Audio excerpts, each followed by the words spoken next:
నెల్లూరు నగరంలో పలు చోట్ల మంత్రి నారాయణ ఆకస్మిక పర్యటన చేశారు. భగత్ సింగ్ కాలనీలో స్థానికులతో మాట్లాడి సమస్యలను తెలుసుకున్నారు.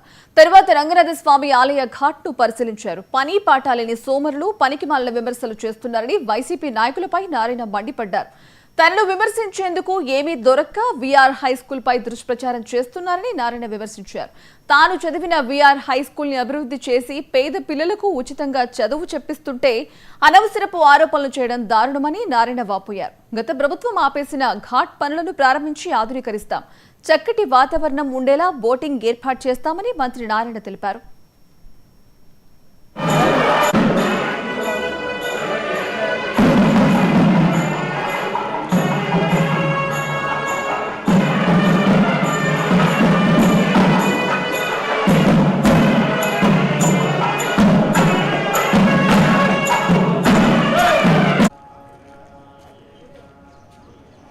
పై పార్ట్ అయితే చేయగలరు. ఖచ్చితంగా దీన్ని రాబోయే 3 నెలల్లో ఈ ఘాట్ని పూర్తి చేస్తామని నెల్లూరు ప్రజలకి తెలియజేస్తున్నాను. పక్కనే పార్క్ ఒకటి ఉంది, పినాకిని పార్క్. అది మంచి పార్క్. అంటే ఈ పక్క రంగనాయకులపేట ఈ 49, 47, 46 ఈ యొక్క 49, 48 ఈ ప్రాంతంలో వాళ్ళకి ఇటుపక్క పెన్నార్ రివర్ పక్కన ఒక మంచి పార్క్ కట్టాలని అనుకోను. ఎందుకంటే అటుపక్క వాళ్ళకి నెక్లెస్ రోడ్డు ఉంది, ఇటుపక్క వాళ్ళకి అటువంటి పార్క్ ఏం లేదు. అందుకనే పినాకిని పార్క్ని డెవలప్ చేయాలని దాన్ని ఎస్టిమేషన్ వేయించాము. అక్కడే బోటింగ్ కూడా, ఎందుకంటే చక్కటి వాటర్ ఉంటుంది, బోటింగ్ కూడా.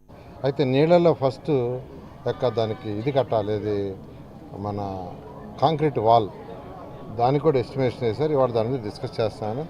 చేసి ఈ పార్కు కూడా రాబోయే 6 నెలల్లో ఒక మంచి పార్కు, వాటర్ స్పోర్ట్స్ ఉండే పార్కు, వాటర్ స్పోర్ట్స్ పిల్లలు వాటర్ స్పోర్ట్స్ ప్లస్ బోటింగ్ ఉండేటట్టుగా ఒక మంచి పార్కు చేయాలని ఆల్రెడీ దానికి ఫండ్స్ కూడా నేను మ్యాచింగ్ చేశాను. ఇది కూడా నేను అనుకోవటం డిసెంబర్ అంటే మరొక 4 నెలలు ఉంది, ఆ లోపల దీన్ని కంప్లీట్ చేయడం జరుగుతుంది. ఇప్పుడే రంగనాథ స్వామి పూజారులు చెప్పారు, సార్ వర్షం వస్తే బయటపడ్డ నీళ్ళు లోపలికి వచ్చేస్తుంటాయి. That's all for now. Keep watching 9